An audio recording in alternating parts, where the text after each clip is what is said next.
So my name's Cris Karson.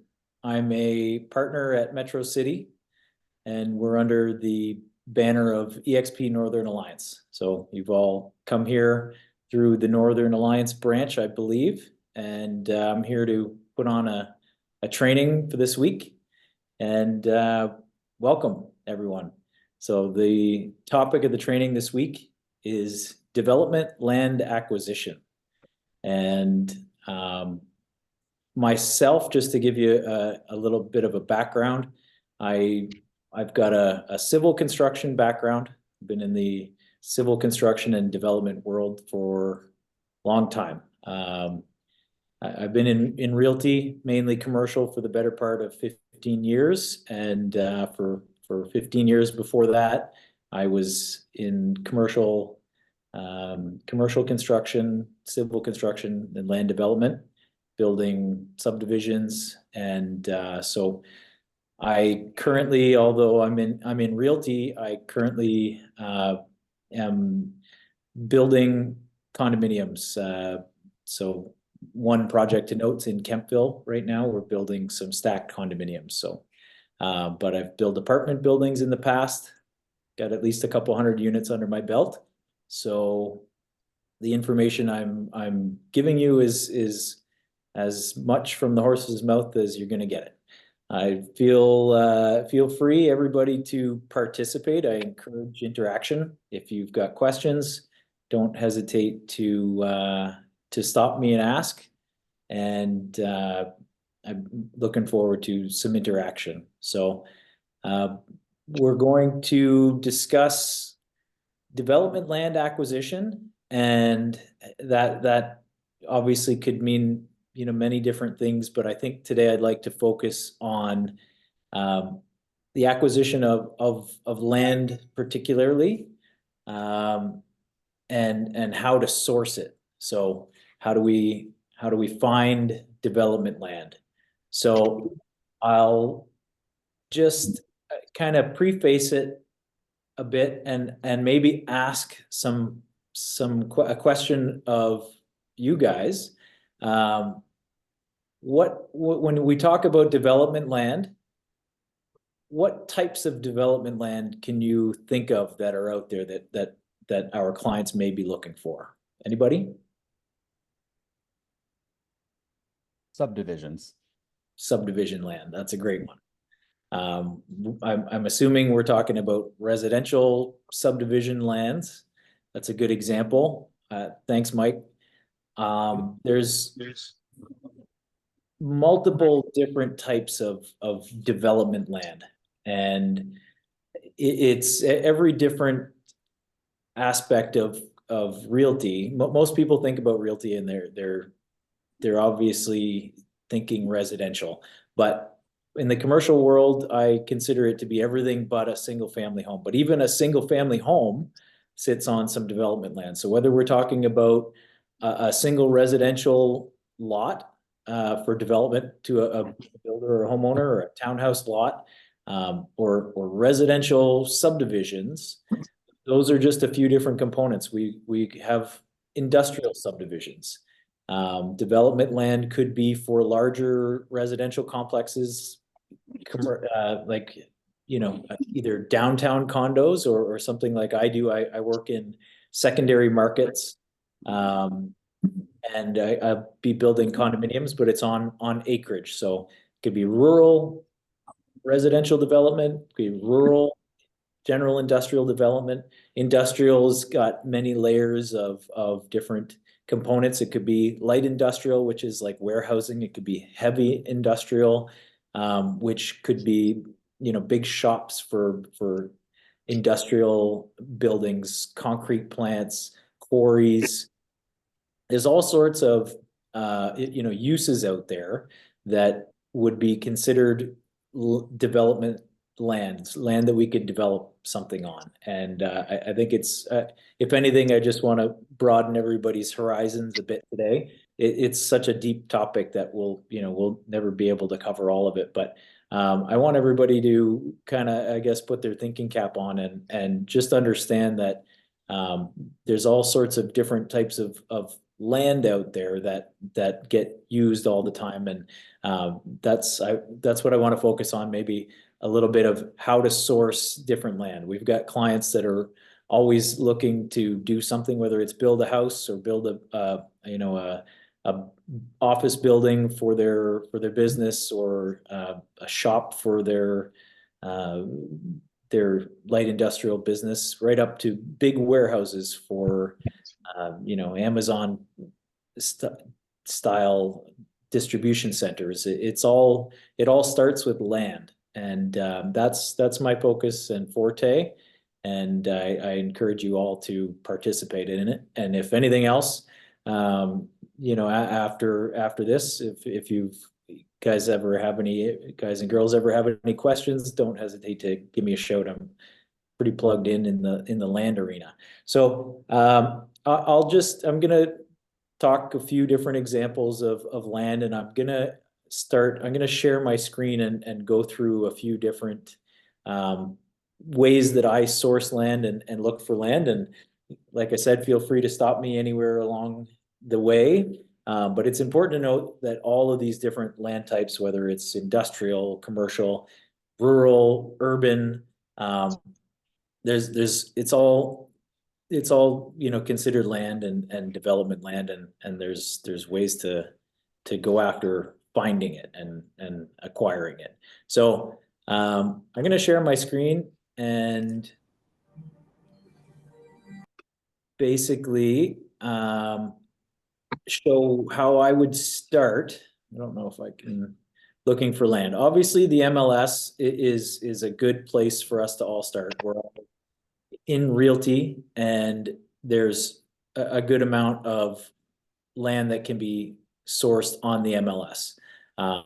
You're going to search, lots are going to come up with residential building lots primarily.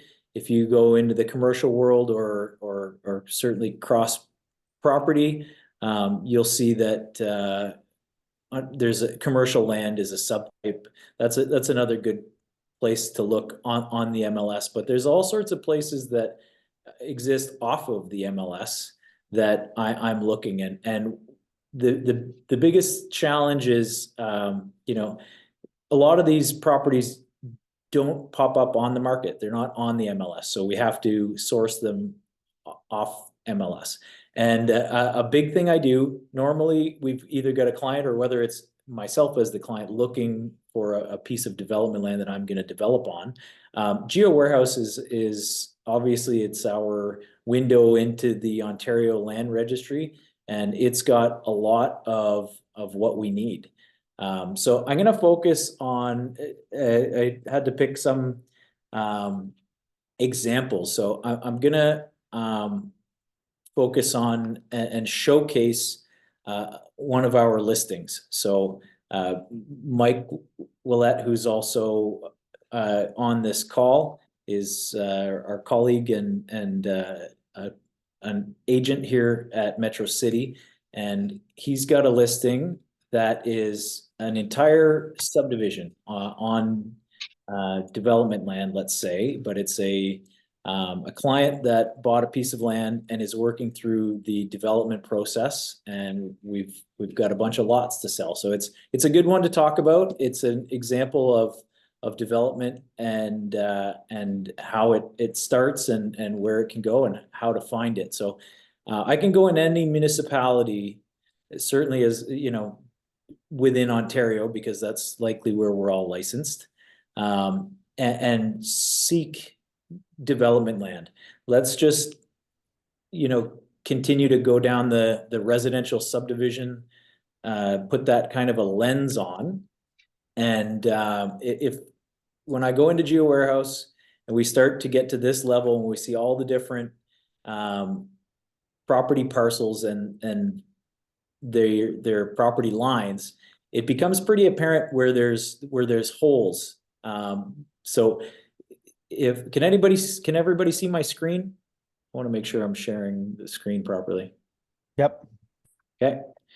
So this is Pembroke, and you'll see a vast network of these green lines that are all the property parcels, and that's the density is generally residential lots.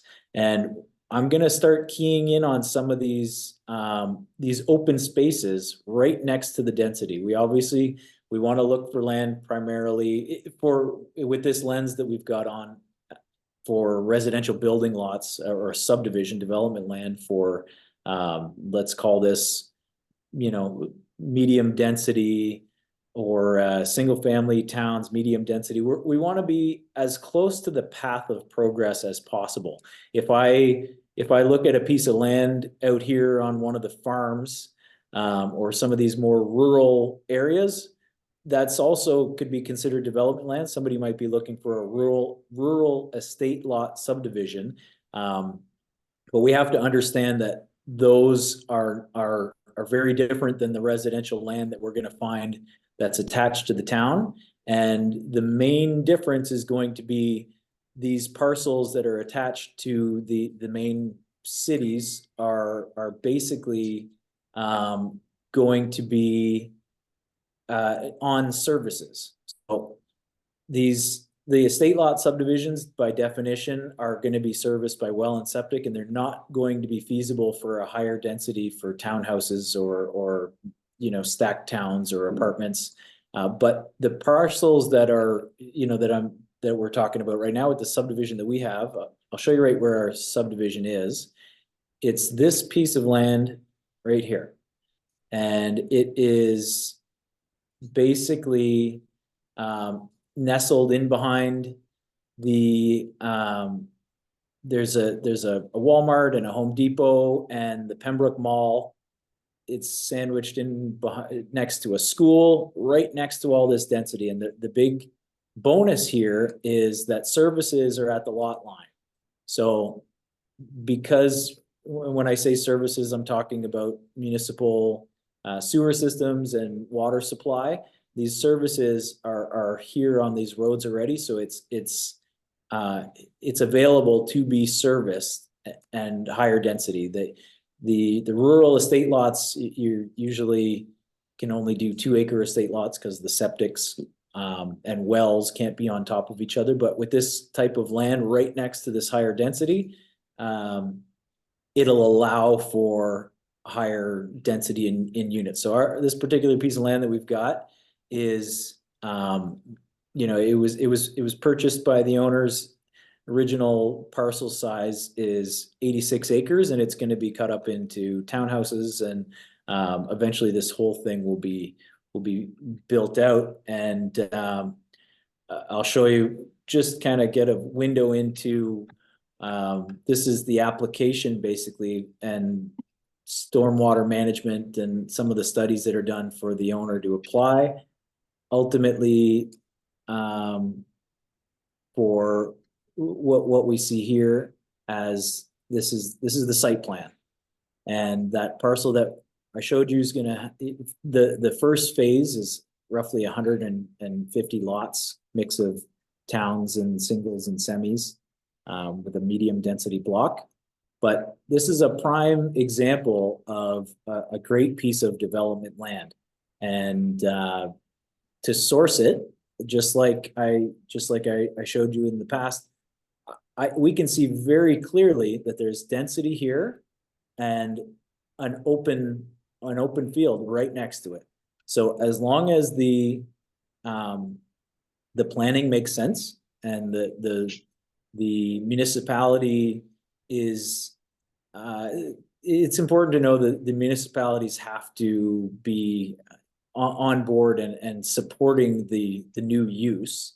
But anytime you've got a new use, you're obviously creating tremendous amounts of value. So sourcing this development land is a very valuable skill to have, and hopefully I'm hitting some of the high points in how to find it. But this land would be a good candidate. You'll see another piece of land like this, obviously, right next to all this development around it. And GeoWarehouse, obviously, we can click on it, find out who the owner is, maybe set their intentions. This is owned by the Cooper family, and This is an incredible piece of development land. I haven't looked into it. This is the first time I'm clicking on it. You're seeing it as though I am. But this would be an incredible infill lot for somebody. And then there's plenty of layers that we would have to introduce here to make sure that it qualifies further as a piece of development land. Chances are, if it's surrounded by density like this, the services are available somewhere at the lot line, and there's been some type of planning in place for the parcel in the future.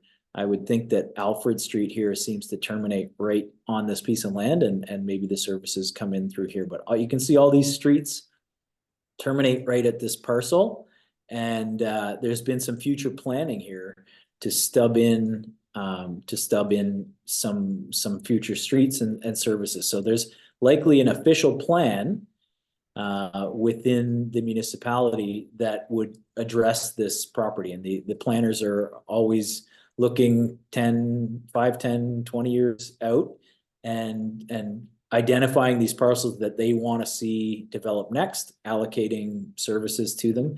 And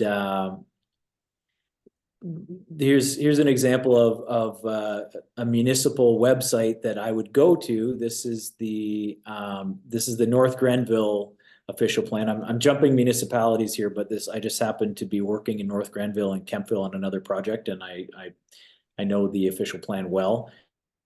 What I would do here is, I could source the official plan, go through all the different sections of it to find out, if I'm working in the urban area, what parcels are considered, what type of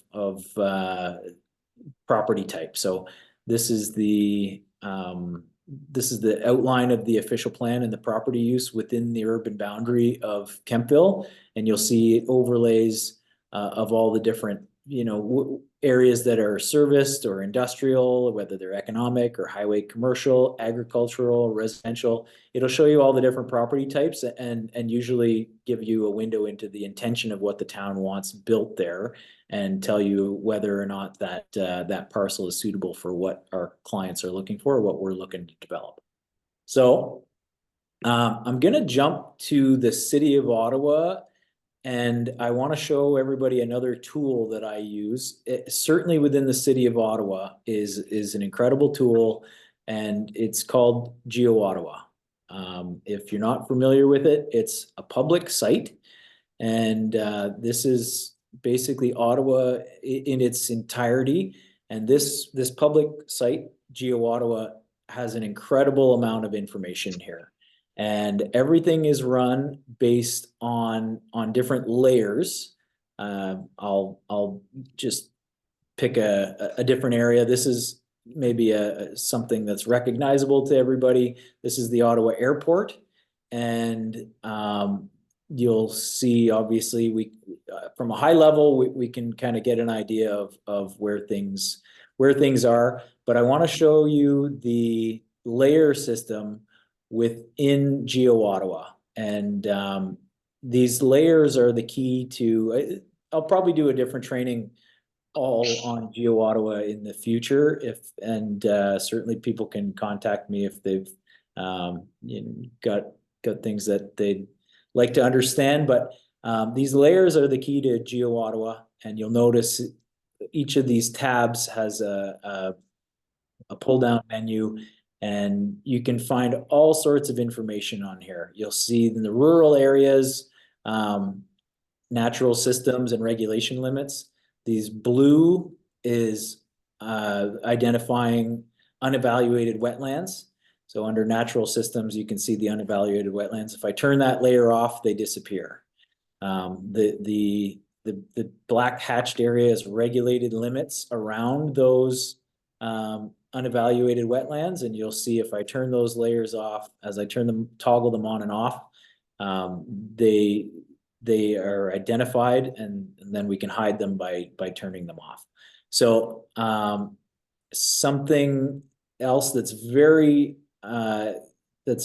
helpful when we're looking at development land within an urban boundary is, as I zoomed in a little bit closer, you can see these red these red lines identify different zones.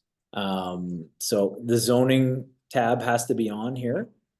Okay, when I turn the zoning tab on, and I can identify these different zones, click on the zone and you'll see everything that's connected to the other parcels that all share that same zone. And you can click right to the bylaw text and it'll show you everything in that zone. This zone happens to be, that I clicked on, happens to be development reserve. And it'll show you all the permitted uses in that zone. Things like setbacks, maximum lot coverage is how you can cover 30% of the lot with a building or hardscape, and the different subzones. But those zoning provisions outline everything that you can do within that zone. And if we dig a little deeper, we can see that even wastewater and water infrastructure is identified here in Geo Warehouse, and that's basically where the sewer and water exists. So sewer and water, if we look here, I can toggle them on and off and show that it's identifying sewer, water, storm sewers, and we can see exactly where they run. So I know this area to be development reserve, but it's generally going to be used as light industrial. So we can look at a parcel of land and see what the zoning is and whether or not water infrastructure is there or wastewater. So these particular pieces of land up here, we see and it's important to note too, you can always understand what you're looking at by going to the legend, and that'll based on what tabs you've got highlighted or toggled on and off, it'll show you what you're looking at. So these green dots are storm manholes, and then we've got green lines with arrows showing public storm pipes and the direction even that they flow. So there's a lot of information that you can get here, sanitary manholes, but you'll notice that the water stops here, meaning public water mains stops over here on this road. So if you had a parcel of land right here, you could go and measure the distance between where the water main is and where the property is that you're looking at, get an understanding of how far you would have to, there you can see I just picked an arbitrary number, but it's basically 900 meters of water infrastructure that you'd have to put in if you wanted to develop this parcel with a use that required public water mains attached to it. So GeoWarehouse is an amazing tool that I use within the city of Ottawa, and I encourage you all to play around with it. It's a powerful tool. Outside the city of Ottawa, Ottawa's a very organized city. Most of the large metropolitan cities are. If you would find the same type of function in a public website if you were in Toronto or Kingston or any one of those large metropolitan cities. As soon as you move outside of the large metropolitan cities, you're going to have to use websites like North Grenville, or if you were in Mississippi Mills in Almont or something of that nature. All those smaller municipalities have websites that I'll just go to the main website and show you how I would navigate North Grenville. Usually there's something under the planning section. So that's not the link that I usually use. Usually come in to the portal through here. You'll see under business and investment, planning services, and then you'll have the comprehensive zoning bylaws, official plans, and they'll give you guides. And that's really where all your resources are. It's a little bit more onerous to navigate through them, and each of the reading through each of the different sections of legislation that show you, exactly what the town is, the fabric's made up of. based on all these different maps. It's not quite as interactive. But some municipalities are pretty decent. If you're in Mississippi Mills looking through Almont, there's a little bit more interactive mapping, these GIS mapping systems. But this would be something that you'd have to do in North Grenville. All of these are also under the jurisdiction of some type of conservation authority. Like I know North Grenville is under the conservation authority, the Rideau Valley Conservation Authority, and there's a certain amount of information that you can get from those maps. So if I'm looking at let's say Kemptville again, I'm on the Rideau Valley Conservation Authority mapping system, and if I'm using their interactive map, that's where I can go and get my floodplain information, my wetland information. You'll see these green sections are non-provincially significant wetlands. You can see these green and black lines outline floodplains and different waterways. So there's some environmental information that we can find here on these sites, and there's usually a similar functionality to them. This is our legend that tells us what we're looking at, and we can pull up different maps and toggle on and off different layers. So everything within the larger cities like Ottawa, everything's mostly in one place, and it's a little bit easier to navigate. You have to do a little bit more sleuthing when you're working outside the municipality, but it can all be found. Anyway, this is kind of a crash course on how I would source development land. You can't discount the telephone. If I'm looking for a particular parcel for a client, I'm usually on the phone calling some of the different brokers around, commercial brokers. There's a host of them in each municipality that you could try to find and call to source around. But this is some general sleuthing that we would do to find development land, and it might seem like a lot of info, but there's a lot of payoff at the end of the day. And everything that we see that's been built, whether it's an office building or a commercial plaza or a mall or an apartment or just residential housing, has been sourced on a piece of land. So it's really the fabric of real estate, and there's a lot of value in understanding it and bringing that to our clients. I'm pretty long-winded sometimes, and nobody's spoken in a while. I'm going to stop sharing my screen for a moment and see if anybody has any questions at this moment in time.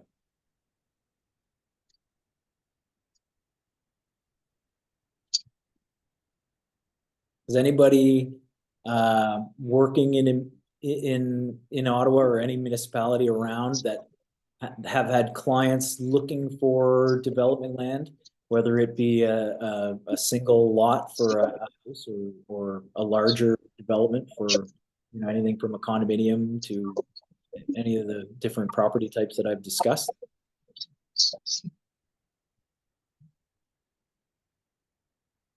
Tough to get you guys all talking. I'm pretty long-winded.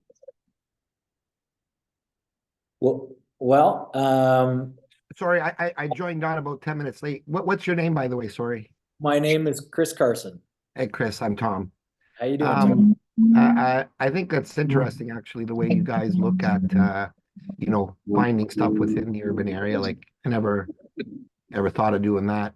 I'm familiar with the GeoMaps application that you use, and that's improved a lot over the years. So your approach right now that you're using, that's a very specific client-based need or client desired approach, right? Like that's you out hunting for a specific type of property. There has to be some intention in mind. You might have missed it at the start, but I basically outlined that there's so many different types of development land out there, whether it's industrial or commercial or retail or residential or high density residential, rural residential. There's got to be some intention set on what we're looking for and, you know, who we're looking for. Usually it's a client that's driving.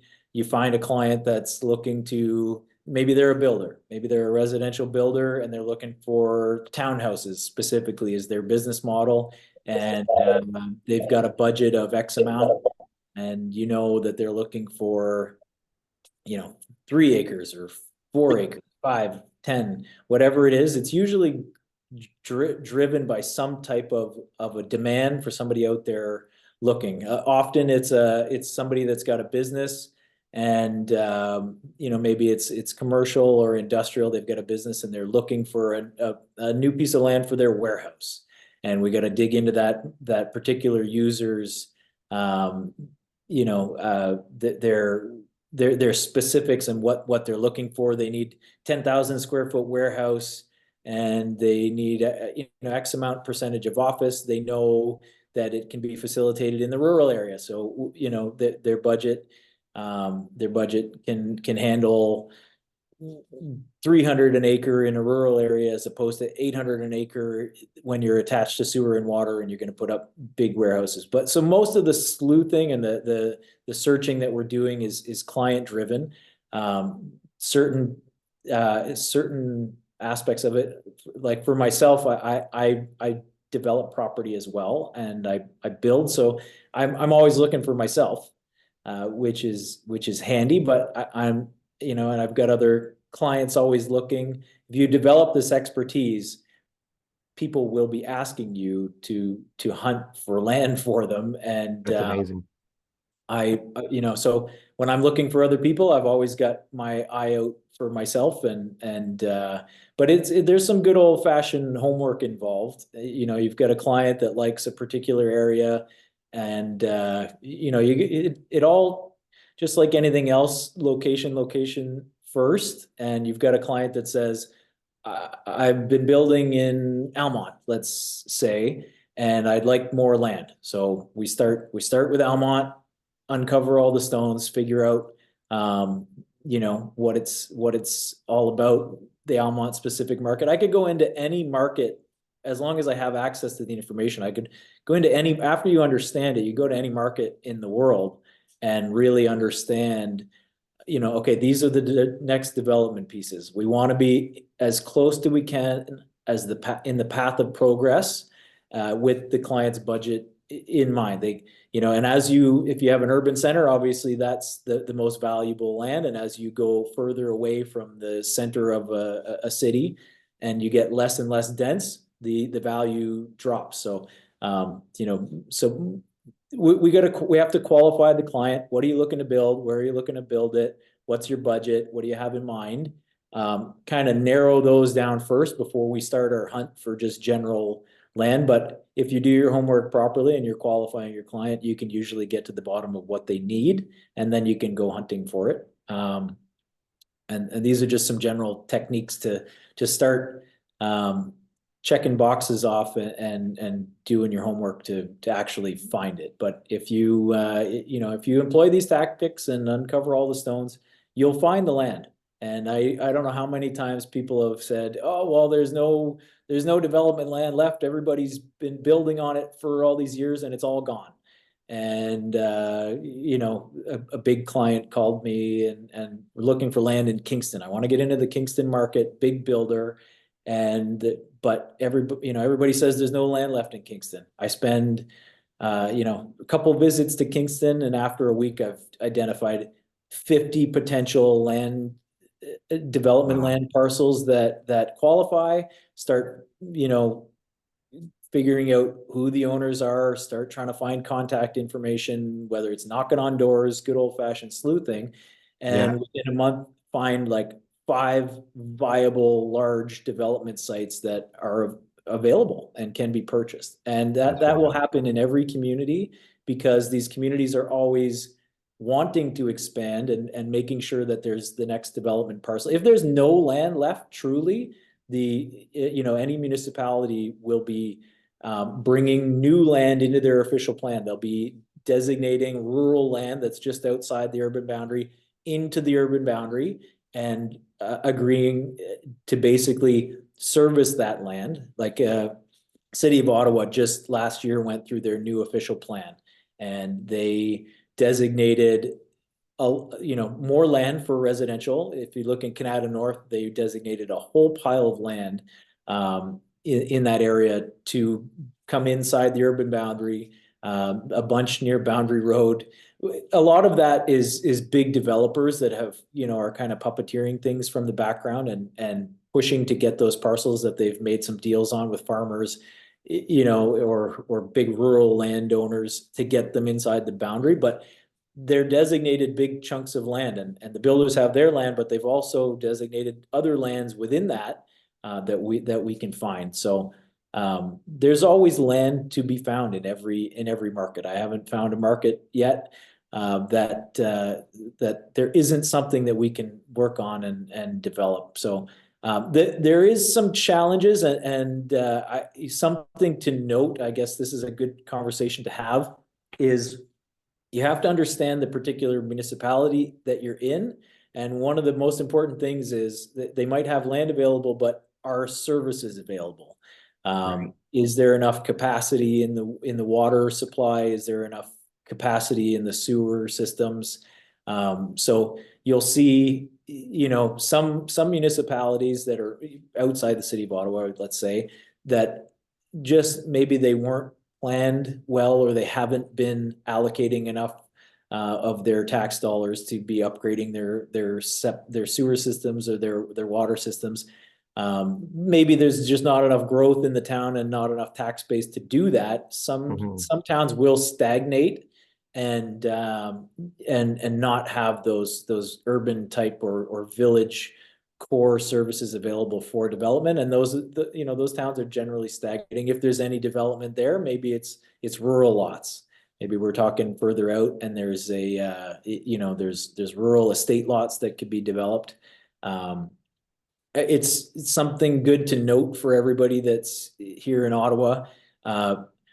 Within Ottawa proper, within Ottawa, there is a moratorium on country estate lots. So just kind of, I'm just spitballing things as I see them. But anybody looking to develop those country estate lots that I'm talking about within the city of Ottawa cannot happen right now. You can't even apply to subdivide a piece of land into country estate lots. You can sever a piece of land, and I think a few weeks ago I did a training that should be available on recorded just like this in our Northern Alliance.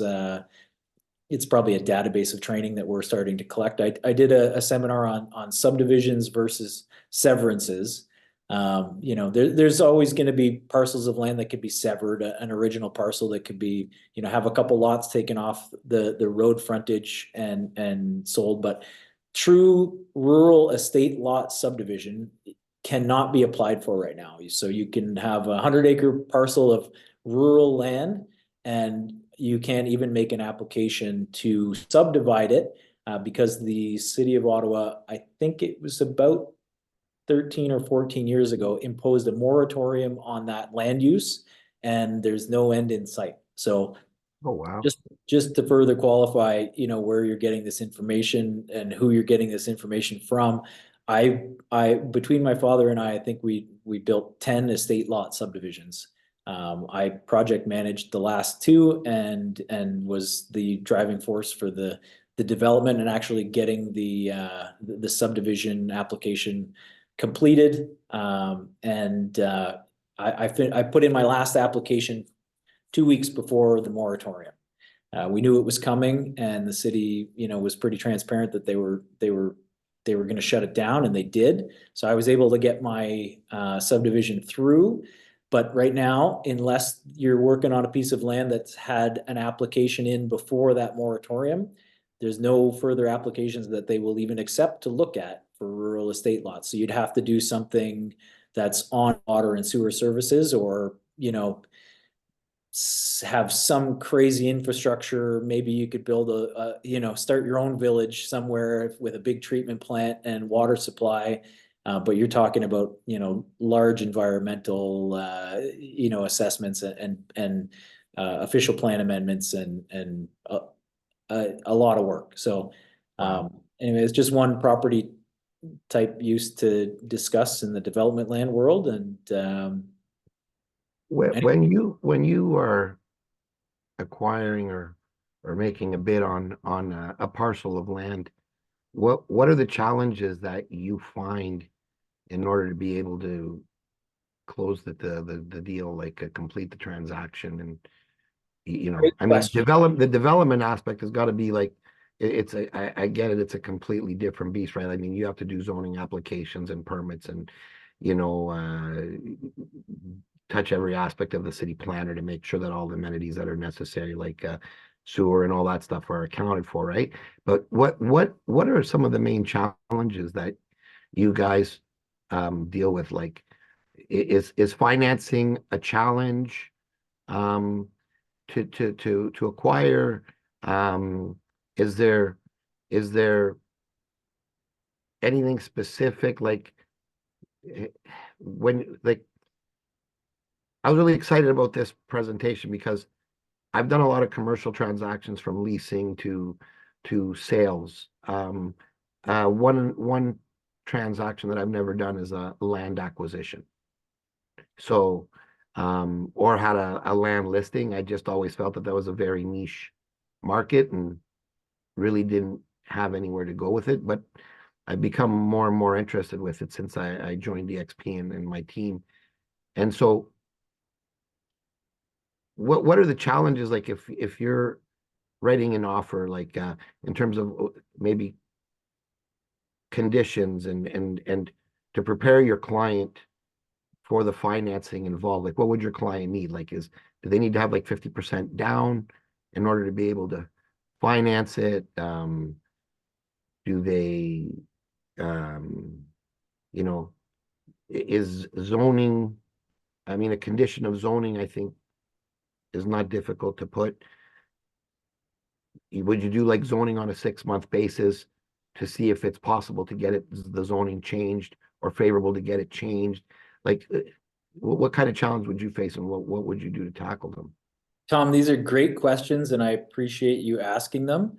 Or is It's that not the purpose of this This is seminar? absolutely the purpose of this. And Okay. I want you to, I want to give as much information as I can for you guys to understand, what's involved. So each one of the different property types is going to be slightly different. Let me just touch quickly on the financing aspect. If you're going to buy a piece of land, because this is a quick one to check off. If you're going to buy a piece of land and you want to get it financed from a bank, you are going to need 50% down, and you'll pay at least 2 points higher than a regular residential rate. You're into the commercial rate world, and you'll need about 50% down. And that's just for straight financing. Once you get the deal across and you find the piece of land to buy and you go to buy it, that's kind of the financing aspect. So you need enough capital to cover, at least half of the land, and then obviously carry it. Some of the other challenges are absolutely zoning. You need to understand if the land's not zoned properly for what you want it to be, what you ultimately want it to be. You're going to go through zoning amendments if they're minor. It might be a complete official plan amendment, zoning application, and a new zoning application to change the zone. Some of the really hard ones are if you've got a piece of farmland and you want to turn it into a residential development. It's very hard to rezone agricultural land into anything else. They're protecting that very heavily. But you really need to understand. The first thing I do, to be honest, is I've got planners at my disposal, urban planners, rural planners, and if I've got a piece of development land, depending on what it is, if it's just a triplex or something, and if I'm already zoned, maybe I only need a 2 or 3 months worth of conditions to satisfy myself for economic feasibility, and have a chance to do a pre-consultation meeting with the planning staff of the municipality or whatever.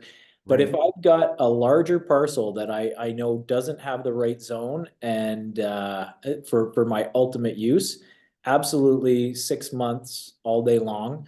The larger parcels of deals that I have put together in the past, some of them are actually, conditional upon the site plan approval. It's not every day that you can convince a landowner to purchase their property and then they don't know when they're going to close. It could take me 8 months to obtain site plan, 12 months, Mhm. 24 months. But if they're really looking for top dollar on their land, and I'm the developer and I'm gonna purchase, conditionally purchase the land and start spending money on it. It Right. might I might have to spend $100,000 or $200,000 to get the property to a draft plan approval status or the zoning change, and it could take me a year or two. So Okay. if they want top dollar, I need to protect myself and know that, I'm gonna have to spend that kind of money. I'm gonna have had enough timing into the application or into the purchase and sale agreement that I can do what I want. And before I spend that money, the first thing I'm going to do is use the planners that are at my disposal Mm. and understand, have pre-consultation meetings with the city staff and the city's planning staff or the municipality, and understand that I can do what I want because there's political will, or there's municipal will. They're supporting my use. If I go to if I want to put up an industrial plant and I found a piece of residential land, I have to understand that there's going to be pushback, and all those residential houses around this piece don't want a concrete plant in their Of backyard. course. So that's Yeah. likely not going to happen. So I have to have enough, time padded in to understand the zone, understand the planning and the will of what, and ultimately, good planning makes sense. And I want to buy parcels that make sense. And I don't want to go to a municipality and try to do something that they're not going to support, because it's going to take forever and it's not going to get done. And Fair I enough. have Yeah, to for spend a sure. bunch of time and money in the meantime to actually try to do it. And I like to bet on things that are more sure. So one other thing to talk about within some of those questions you asked, the environment is a big one. The environmental. There's different parcels that are being converted from one use to another. I can think of one in particular. There's an old factory in Carleton Place that is commercially zoned, but its highest and best use is now residential.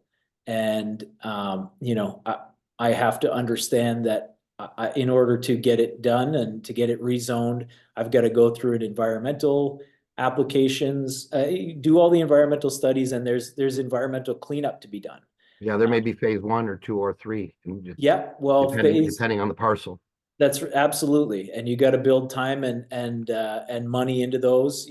Phase one might be a simple, $2,000 exercise that only takes a month.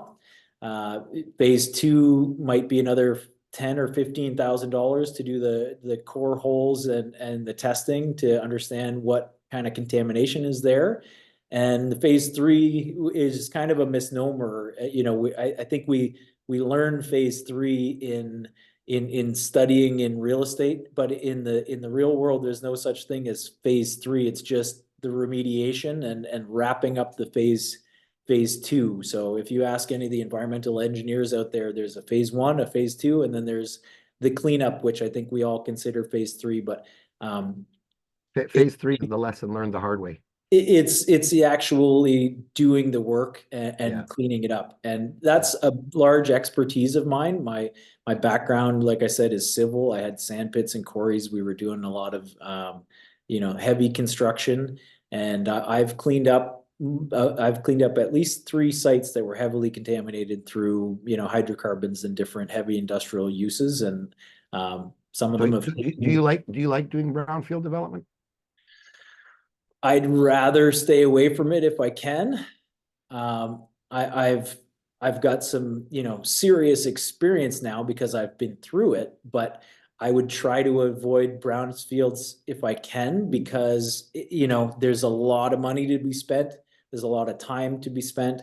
If I'm changing a use from, industrial to residential, residential's the most highly stringent land use. They obviously want to protect the people that are going to be living on the land after, and their kids playing. So you're going to end up going through a record of site condition to make sure that the land is completely contamination free, and the Ministry of, the Environment is signing off that it's been done.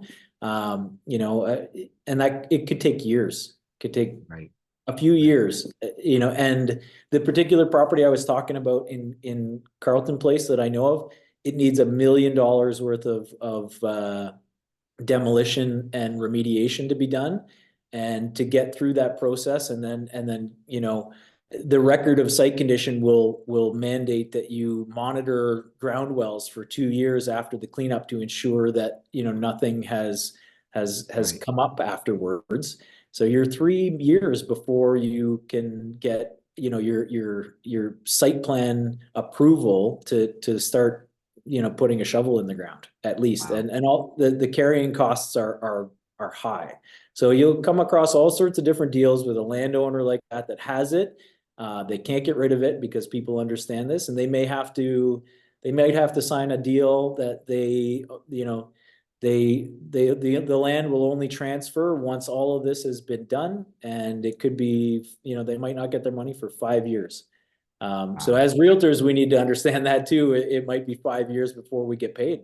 Well, I Um, think that's important. That's why I asked the question, right? Because I think one of our responsibilities when we're dealing with clients, especially clients that are going to be wanting to go into complex development projects and stuff that requires a certain expertise. I think one of the things that'll set us apart as experts in our business is being able to set the right expectations for your client. Absolutely. You know what I mean? Like I think that's the biggest fail that some realtors have is they set the wrong expectations. I mean, I've dealt with listings where like my buyer's looking at the property and the listing agent is a residential agent who just got his license like 8 months ago and is selling his uncle's parcel or his uncle's property. And I send him an offer that has a 4 month due diligence period, covering everything from engineering the property and engineering inspection and environmental and all that. And they're like, what are you talking about? Why are you giving me more than 5 days? And it's like, buddy, this isn't a house. You know what I 100%. mean? You're not getting a home inspector and then taking a look at a 2,400 square foot home. There's a lot more involved here, right? So, Yep. in order to be able to get, all this done, right? Because your environmental is linked to your ability to get your financing. Your engineering might be linked to your ability to get your financing. Your engineering might be linked to your environmental. There's so many things that have got to, actually all come in together at the You're same time, not just one piece of absolutely pie. right. And all of those things cost a lot of money. They Your do environmental reports, they could take 3, 4 months and cost you 20, thousands and thousands. 30, $40,000. Yeah. And you're, paying your planners to go through the zoning reviews and ensuring that the zone can be changed if you need to or amended. Your architects to get renderings out to make these applications. It could be hundreds of thousands of dollars to be spent before you actually get the approval. So that's large case scenario. And, when I'm talking some of the larger development sites where, that are years out, obviously those are, pretty onerous, but the reward is there for us and the clients. Of course. If they can get it done, they're going to make a lot of money. And we've probably sold them a property worth $10 million or $15 million or something, And then so if they turn around and they do a residential development, then being able to pick up the residential new you're, construction sales on the back end is you're just another exactly bonus right. for you if you've done the job right going in. You're exactly right. And I'm, none of us should be in the market of not giving high level service or giving the right expectations to our clients. So if I see, exactly that, and I'm negotiating and somebody won't give me the due diligence time that it's necessary, they're obviously, just like you said, they don't know what they're doing, but it's not something that you can get into. There's, We'll just wait till their listing expires and we'll approach the owner on our that's own right. afterwards. That's right. Another big one is geotechnical. To kind of add to your list of questions, geotechnical investigation is key. You could have a beautiful looking parcel of land that might have the right zone, and it checks all the environmental boxes. It's never been used for anything other than a farm field or whatever. Maybe it's just some fallow land that was never really used. But you do a geotechnical investigation and find out that it's very soft. There's all sorts of peat moss and clay underneath it, or karst, or whatever, some geological feature that makes it incredibly expensive to To develop. build on. Next thing you Right. know, you're having to use lightweight fill and styrofoam underneath all of the houses, or you have to bring in an incredible amount of engineered stone, which is like crushed aggregate that completely prices the land out of reach. Got you. So all of those things, and I build that all into my agreements. Obviously there's going to be provisions for environmental feasibility and environmental concerns and geotechnical aspects. So it's pretty involved, but I've been fortunate enough to be put in a scenario to gain the experience, and I hope that I can extend that to you as well. Appreciate that. I guess I have one final question for you. If Sure. I ever came across a potential project that's worthwhile, are you open to partnerships or partnering and Absolutely. going in on a deal? Yeah. Yep. Quick answer. Okay. Let me grab your email address and I'll shoot you an email after this. That sounds good. What's your email address? It's CRIS Yeah. at metrocitypg.com. metrocitypg.com. You got it. metrocitypg.com. Yep. PG is in Awesome. property group. Okay. Got you. Yeah. We're all in this together. I absolutely encourage people reaching out, and if it's a collaborative effort or a co-broke or I'm happy to do it. This is potentially a good way for me to find new land too.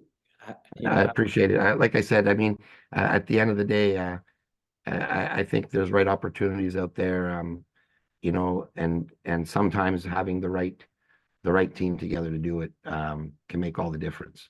So I'm not shy or greedy enough to try to weasel my way out of that. I would rather split a deal 50-50 and know that we did it right. And, it makes it worth it for me to do that along the way as I learn more about the process of the transaction. Absolutely. I'm already ready. I encourage you to reach out. I think everybody's kind of got a handle on my expertise right now. I encourage you to reach out anytime. Chris, I appreciate your time, man. Thank you. Okay. All right. Does anybody have any other questions that I think we covered a pretty good overview of the topic, but I'm happy to dig a little bit deeper if anybody's got any questions.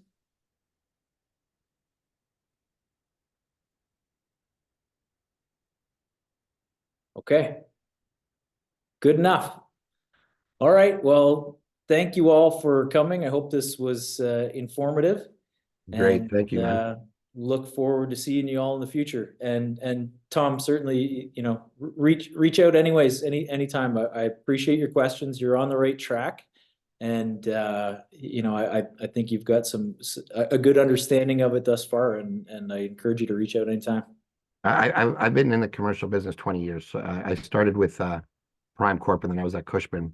So I did 5 years there doing capital markets and stuff.